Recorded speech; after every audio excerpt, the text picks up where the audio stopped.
Hey watercolor wizards, Hajra here. Today I'm going to be doing a free demo for a class that's coming up on Saturday, which is the drawing class. It's another one in the series of drawing classes and painting classes that I've been doing for the Santa Cruz Art League promotion for this class. The exercises we have before us today are the Queen of Hearts, Mad Hatter, the Gibson Girl, the Renee Bull Castle, and also the Dodo. You can get some Strathmore sketch paper. It's also acid free, but I'm using Arches sketch paper, and it's a really nice sketch paper. It's got this really pretty tooth, and it's a nice feathery paper for inking strokes. Sir John Tenniel, who did these iconic illustrations for large to small and finding the proportions of the queen here. Sight sizing is drawing it at the same size. That's why it's called sight sizing. But if you assist it by getting the major horizontals and verticals, then that's the Jean-Léon Jerome assisted sight size method. From there to there. That's my width of her, okay? And then going from the top to the bottom, we've got like right there, okay? So if I did it with my pencil, I'd put my thumb right here. All right, so that's good. I want it to be that wide. And I'm gonna make myself a nice rectangle. You don't have to do that. You can also make yourself a shape that looks like a triangle that is mostly her shape, okay? So like up to here. And then get the torso up here, halfway point right here, like where her little headdress, right? It's coming about halfway down her face, okay? So that's up to right there, and then down here is where her foot is, all the way in the front. I've got that ghosted, so it's there, but it's lighter. I'm just trying to find the slightly more accurate lines now. Still big, but slightly more accurate. Okay, so I just need to find the space for where the head's gonna be. Those trapezoids are extremely useful when it comes to drawing human figures. A lot of these things end up turning into chopped off cones, or trapezoids, or some kind of polygon, and so it's quite useful.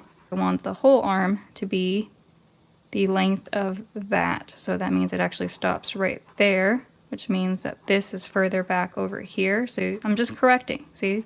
Just like when you paint, it's a series of corrections. It's actually faster to use to not use a ruler for something like this, because you know you can just not have to worry about numbers. It nips in to the bottom of her veil right here. Relative measurements as well. So not just measurements that I'm making from over here, but also within this figure, what are the relative measurements? So since this fist is coming straight at us, this is foreshortened to have that circle around it, and then another circle behind it. So I'm dropping these down in just a caricaturized way, okay? Part of that is using Gestalt. Let's start with her beady little eye, shall we? And she's got just one little speck for the eyeball. Now I'm using my ghosted image as a guide to where I should go, okay? So that's what's helping me, is to stay in the right spot and to give her a better likeness as I ink, where the eye area is really where a little bit crowded. If I'm always tracing, then I never properly understand the structure and anatomy of something. And so I've always told people to use tracing. It's only supposed to be a shortcut and a time saver. It's not supposed to be a crutch. She's a little bit bootylicious there, so we're gonna go back there and curve in and then curve back out. Tenniel was really good at gestural lines, which is that even if somebody was squat, he implies the action in the stance by really giving some strong gestural lines. For her, it's that stretch of her arm along with that curving in.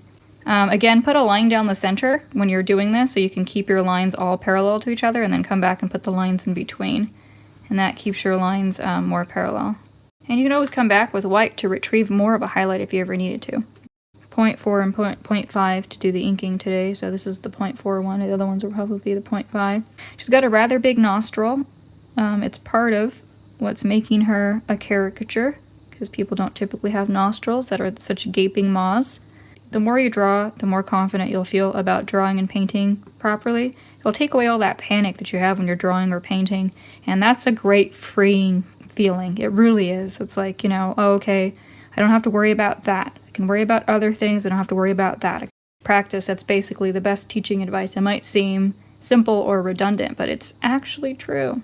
Her arm fingertip should not drop below the top of her medallion here, which is how I knew where to put her fingertip. So again, I'm taking these relative measurements. I've seen people go in and ink blind, you know, they stop drawing as soon as their pencil is done. You can continue to draw and make those measurements and adjustments when you're inking and also when you're painting.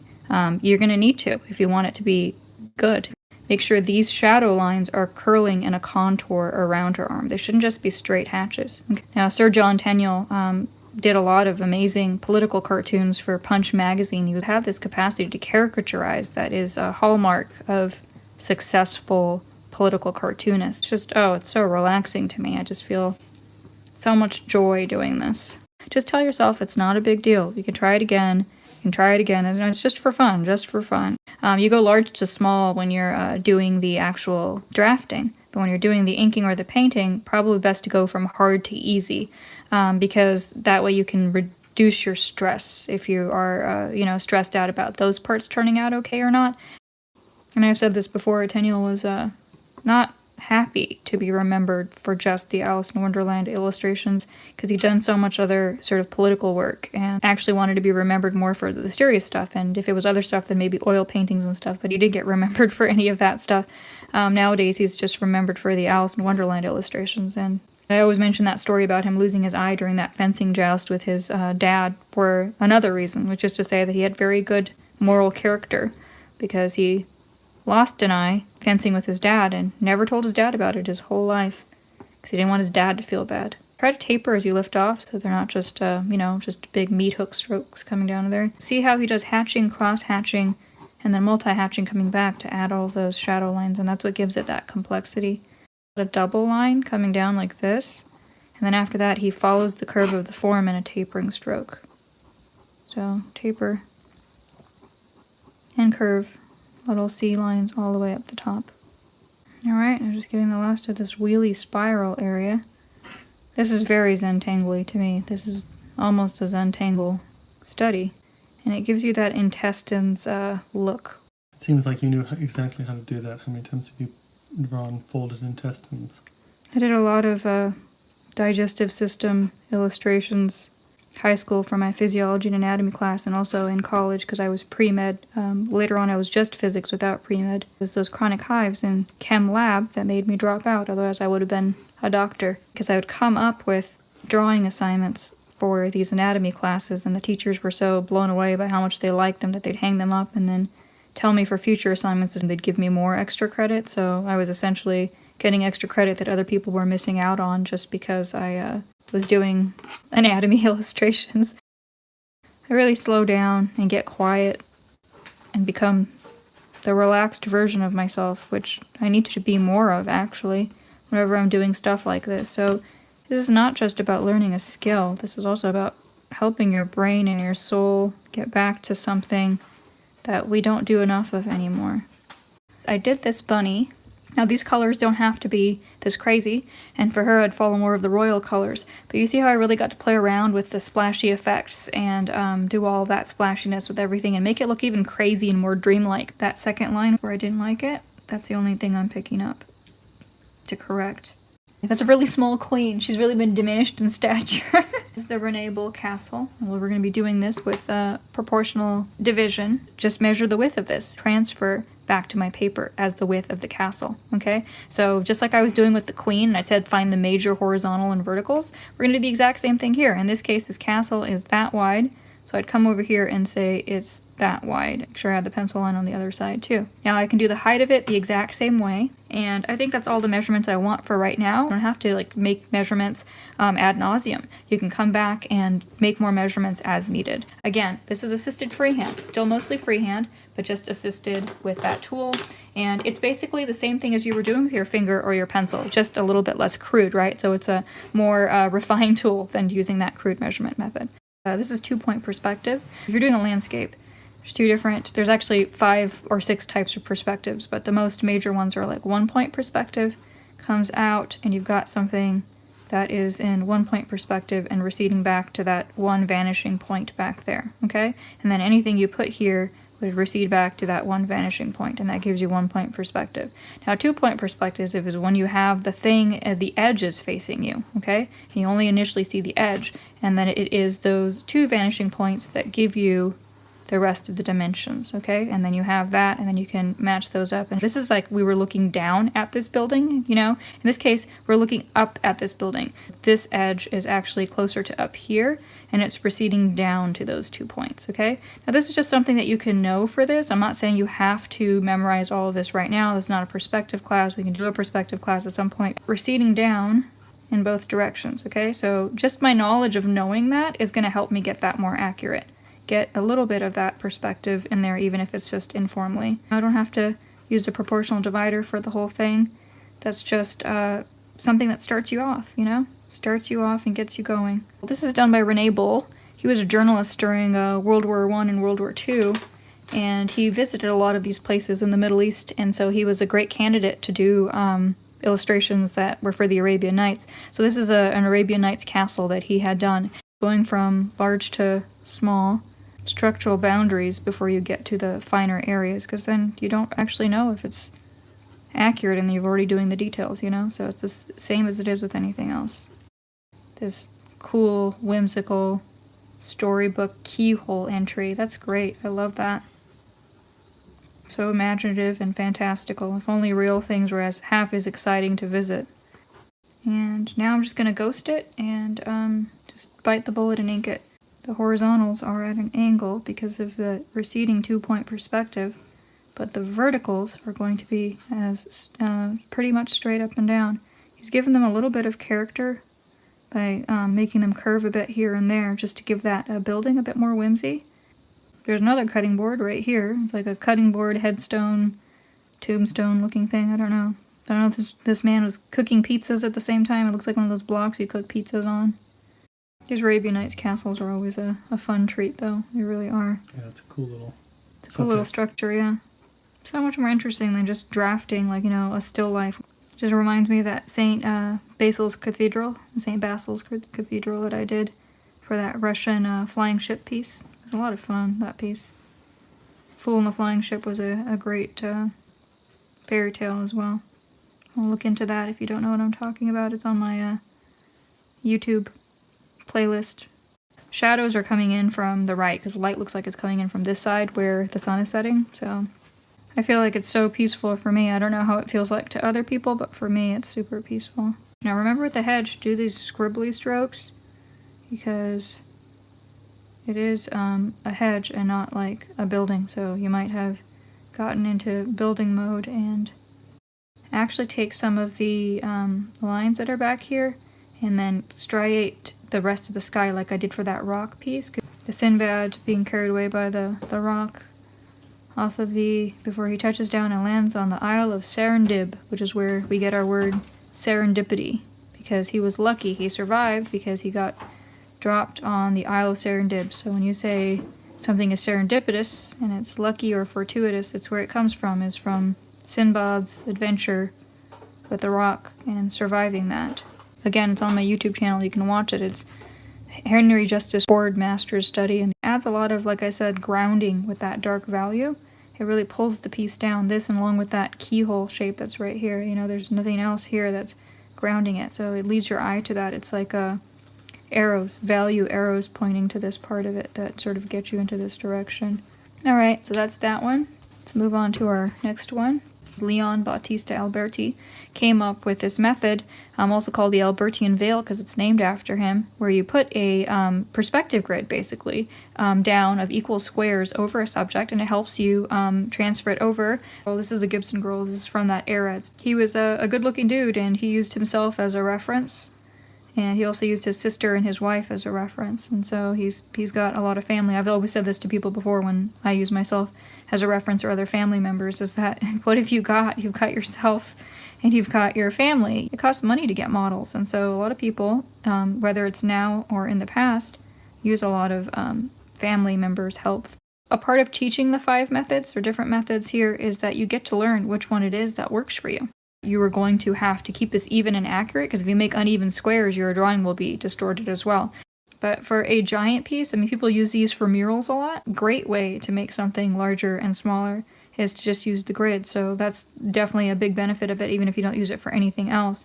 If you feel like you make sloppy squares or they're tedious to erase, then just do freehand. And freehand is going to be better for you anyway. It's going to make you use more of your brain and make a lot of those your own measurements. And also when you're painting, what are you doing? You're painting freehand, right? That's the other reason why I don't tell people to trace, is because when they go to paint, they're very lost and scared. And doing that sight sizing and doing the proportional divider, that's why it's my favorite, is because it's a little bit of measurement help without going to the rest of it. So you're going to go ahead and ink this up afterward, but I'm going to finish this up in pencil. It has helped me with my art to have studied both physics and history, and then, you know, also studied art. It informs my capacity to do the art in different ways than I would if I had just been somebody who hadn't studied those things. So interdisciplinary in help, just like inter-method help, you know, don't underestimate how much it's going to help you think about everything in fluid ways, you know. And unfortunately, we're all too saturated nowadays for there to be really an icon for these eras, because there's just too many people working, and it's no longer a requirement for you to be very good at stuff in order to be popular on YouTube or Instagram. So as a result of that, I do think we've suffered in some ways. As much as it's positive that more people are doing art and sharing it, I do think we have lost the capacity to have a famous icon like the Gibson Girl, because nothing sticks as much, you know? Because there's so many people, you know? That's one of the drawbacks of having a lot of people, and then as a result of that, a lot of people attempting to be actors and actresses or artists or writers or whatever, is that you have less capacity for some of that stuff to stick. I think my favorite eras really were these, it's the late 1800s, early 1900s. I think a lot of the best art and painting happened there, between Golden Age, Art Nouveau, Art Deco, stylized realism, Impressionists. All that stuff is very sort of new. Nowadays, I think it's just different mixes of those styles. But anyway, I think she's pretty finished up here. Get to the next part, which is the dodo. The guided draw. Now, the guided draw, as I've said over and over again, is kind of like an assisted tracing method, and I would only suggest you do that if you have a lot of practice with your freehand. So what I'm going to do here for the guided draw, again, only as a shortcut, but I'm going to take those measurements that I normally would have taken with a proportional divider. I'm not going to do the full trace, okay? So you either just find a few dashed lines like I'm doing here, or, you know, find the major shapes. You can see that it's still pretty rough, and now do the rest of it freehand. So this is what I called guided draw. So even though I suggest you only do this when you do have a lot of freehand practice, you can actually also do it if you want to sort of wean yourself off of the tracing. Again, this is a good time saver, but I wouldn't do this if I was not having a lot of that freehand practice. So you can see I'm honing that. It's going to look way more fluid than if I had just even gone ahead and traced all of it. If you trace it fully, it's always going to be stilted. It's a shortcut, it's a time saver, and I would urge you to just develop your freehand drafting skills as much as you can. Put in many years and hours of freehand. Then you're also entitled to, when you need it, a shortcut. It doesn't come up. And I want it to come up here to give that proper angle to his head. And if I didn't draw and draft and didn't care, I would just miss it. It would just be entirely missed. So I can fix it, which I did, because I pay attention to the drafting at all the stages, because I am a drafter. If I didn't draft and I just traced, then I wouldn't be able to do that. You drew it once, you can draw it again. But if you never drew it, then you don't have that confidence. You can't tell yourself, well, I already drew this. You're like, well, I didn't draw it the first time around and now it's covered up. So I think it's that calculator thing again, which is that if you don't have a calculator and you're forced to do it the long way, at least you'll know that when pressed, you can do it. Weird, because his hand's coming out from underneath his wing, so it's kind of like it's a person wearing a dodo costume. I think that's the part of that freaks me out the most. Because at least with this bunny, the hand is the quote-unquote paw, right? It's standing in for it. With this dodo, is so weird because he's holding the cane in the hand that I deleted with the hand, and then it's coming out from underneath the feathers. Because to me, it makes less sense than the other hands, because they at least are replacing paws. Or in this case, he was just like, I've got one eye. I don't like Lewis Carroll. I'm just going to put a hand on the dodo. Well, that's what he did. Yeah. I think he figured it out. Could slept soundly that night. You are going to need to know how to freehand draw with your paint or with your ink. It's not going to work otherwise. You're not going to be fast at it, you're not going to be fluid at it, and you're going to get a lot of stilted looking lines in the ink and also with the paint. Lola says hers looks a bit like a rooster. That's alright, it's related. One of them's not extinct. Alright, well, there's my dodo. The characters that sort of John Tenniel made classic is find the length and then the width of the piece to where he is starting and stopping. Then after that, I found the smaller measurements, and you can use your pencil, your finger, a ruler, a compass to find those major measurements. That way you have your proportions locked up. Drawing and painting are just a constant series of corrections until you get to where you like it, you know, and that will be different in different periods of your life, depending on how your skills develop. Whenever you're looking for a pattern or a textile, it's going to follow the volume of the form, okay? So I'm trying to encapsulate the volume of the form when I first draw the lines for the check. So instead of making them flat, because they're going to otherwise flatten this entire form, I'm trying to follow the volume of his thighs or his tummy.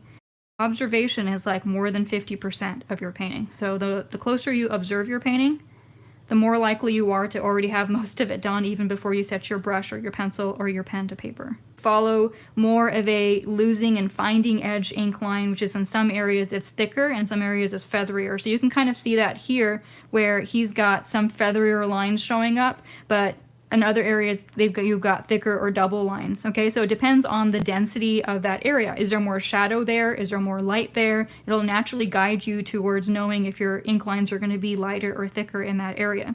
And of course, you can always make a uniform thin line everywhere and then come back in and make it thicker in some areas depending on the weight, the gravity, the shadow. And you can also practice, depending on your style, lost lines, okay? So you're going to have some of these lines in areas where instead of making a straight line or instead of coming back in with a thicker line like you would do in a Nouveau style piece, you might even have a lost line where it sort of fades off and disappears, or sort of dots or dashes in places. So again, it depends on the need of the piece, the style of the piece. Is you draw a few lines a few distances apart like that, and they're all equal in the same direction, and then you come back and do the lines in between, and that helps keep everything even, and it keeps it from like changing angle, because otherwise after a while people are sort of changing their angle as they're... But you can use a drawing bridge, you can use an inking glove, you can put a piece of paper underneath your hand. All of those tools are available. So I ink mostly with a brush. So if I wasn't teaching this class for students, I do this with a brush. Like a brush is the most comfortable tool to me now, whether it's for drawing, inking, or painting. That was kind of my goal, so that's where I got there. If it's not your goal, then, you know, it doesn't really matter. You can use a dip nib. You can also use a glass pen. I've got a glass pen, that works well too. It'll make the tip a little bit bigger. I also have a reed pen. A reed pen's also, if you go to my inking tools video, I'll explain how some of those are better for cotton papers, because, you know, a metal nib does drag and stick in the tooth and the fiber of the paper, versus a reed pen or a glass pen won't do that. And you can actually cut down a reed pen to make it as fine as a dip nib pen, versus a glass pen's always going to be a little bit thick and also a little bit more unpredictable with a sudden blot. Thanks so much for everybody for joining me here today, and wishing you all epic art adventures.